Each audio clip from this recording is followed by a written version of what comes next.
The opening of Parliament gets a different venue. National Security Minister touring law enforcement arms, and one of those men behind that early morning drug bust here in the capital have their day in court. Good evening, everyone. I'm Lissy Bastian with your JCN News for this Monday, October 4th. It's great having you with us. While the opening of Parliament has been historically held in Rawson and Parliament Squares, this year's opening of Parliament will see a different venue, and that venue is the Bahamar Convention Center. A statement from the Office of the Prime Minister indicating that the order of prorogation issued on August 18, 2021 calls for the House of Assembly to resume on Wednesday, October 6, same year, and as it has been advised that the government's steering committee for the opening of Parliament has recommended that this year's opening be relocated indoors for several reasons, including threat of adverse weather conditions after consultation with the Bahamas Department of Meteorology, active demolition of the Church Hill building, and space and seating limitations in the squares due to social distancing protocols due to the COVID-19 pandemic. The statement adds, owing to the previously stated rationale, the government is satisfied that this decision will allow for the execution of the event in a manner that is representative of the opening of the House of Assembly. Further, it is satisfied that all COVID-19 health and safety protocols will be executed to standard. Well, in our COVID-19 update, COVID-19 deaths in the Bahamas up to 557 after the Ministry of Health and Wellness reported a total of 24 unfortunate deaths over the weekend. On Thursday, September 30th, health officials reported 4 deaths. On Friday, October 1st, 18 unfortunate COVID-19 related deaths were reported. And on Saturday, October 2nd, 2 deaths were reported. On Friday, one of the deaths reported occurred as far back as October 14th, 2020. Health officials say this death was only just reported to them. Now, of the other deaths reported over the weekend, 13 of them occurred in September, 7 in August, 1 in July, 1 in May, and 1 in March. 8 of those that succumbed to the virus were residents of New Providence, 4 were from Abaco, 3 were from Andros, 3 from Eleuthera, 3 from Exuma, 2 from Bimini, and 1 from Cat Island. 16 of them men and 8 women, ranging in age from 36 to 96 years old. Now, the ministry also advising on Friday that 68 deaths are still under investigation.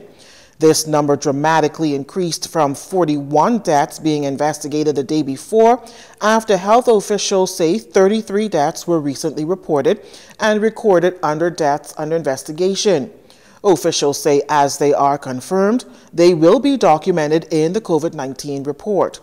Now, as for new COVID-19 cases, 198 were reported over the weekend, 84 on Thursday, 47 on Friday, and 67 on Saturday. The bulk of those cases here in the capital, with 180 confirmed, 8 on Grand Bahama, 5 on Eleuthera, 2 on Inagua, 1 case each on Acklands, Andros, and Exuma. Total cases in country now at 21,312. 1,398 of them are active cases, 127 in hospital, 111 considered moderately ill, 19 battled the virus in intensive care. 639 people were reported recovered from the virus over the 3 days. Total recoveries now at 19,172. The Ministry of Health and Wellness reporting that over 100,000 Bahamian citizens and residents are now fully vaccinated as of October 2nd. Minister of Health and Wellness Dr. Michael Darville, in a statement on Sunday, expressed his gratitude to all persons who contributed to the significant milestone of 100,000 persons being fully vaccinated in the country. He says, while we still have quite a way to go, this is a tremendous accomplishment, adding that as the numbers of vaccinated persons increase in our country, the volume of persons hospitalized due to COVID-19 is expected to decrease, thus relieving the high demand of hospital beds at our healthcare institutions. The Bahamas National COVID-19 Vaccine Consultative Committee launched the vaccination exercise in March of this year, and as of October 2nd, 104,380 Bahamian citizens and residents have been fully vaccinated. This includes approximately 4,300 persons who are registered as having received vaccinations abroad. The minister advising that the government is committed to ensuring that resources are available to sustain and enhance the vaccination campaign.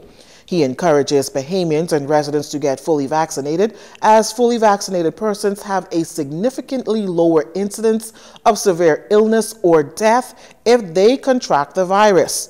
Currently, Pfizer and Johnson & Johnson are available at the Kendall G. L. Isaacs Gymnasium, Loyola Hall, St. Anselm's Church, and Church of God of Prophecy here in the capital, and at the Susan J. Wallace Center in Freeport, Grand Bahama. It is expected that vaccinations will commence on October 7th at the Bahamas Department of Corrections. Plans to visit other sites in the Family Islands are also underway. Royal Bahamas Defense Force Commodore Dr. Raymond King providing the media with an update today on the migrant situation over on Inagua. While at HMBS Coral Harbor doing the National Security Minister's tour, Dr. King noted that the situation is fluid. However, there are currently 400 plus Haitian migrants still detained on Inagua. Minister of Immigration, I've been advised that those persons are still being cared for, and I think it's some 429 persons as we speak. They're still being detained, cared for, and they had anticipated the magistrate being flown into Inagua this morning and the repatriation possibly to begin as early as today. But I haven't been updated since this morning. RBDF has more than 10 vessels, which include HMBS Bahamas, HMBS Arthur Dion Hanna, HMBS Raleigh Gray, HMBS Durard Knowles, and HMBS Lawrence Major. We've rotated those vessels. Some of the vessels you would have seen here, you would have had a chance to look at the condition of those vessels. They've just returned from sea, and we seek to rotate the crews and the vessels so we could permit maintenance. We could maintain the vigilance of those persons so they don't become burnt out or stressed out, and to ensure the integrity of our operations. Dr. King says that currently there are 4 vessels out to sea, 2 in Inagua and 2 in the Great Bahama Bank. You're watching JCN News. Stay with us.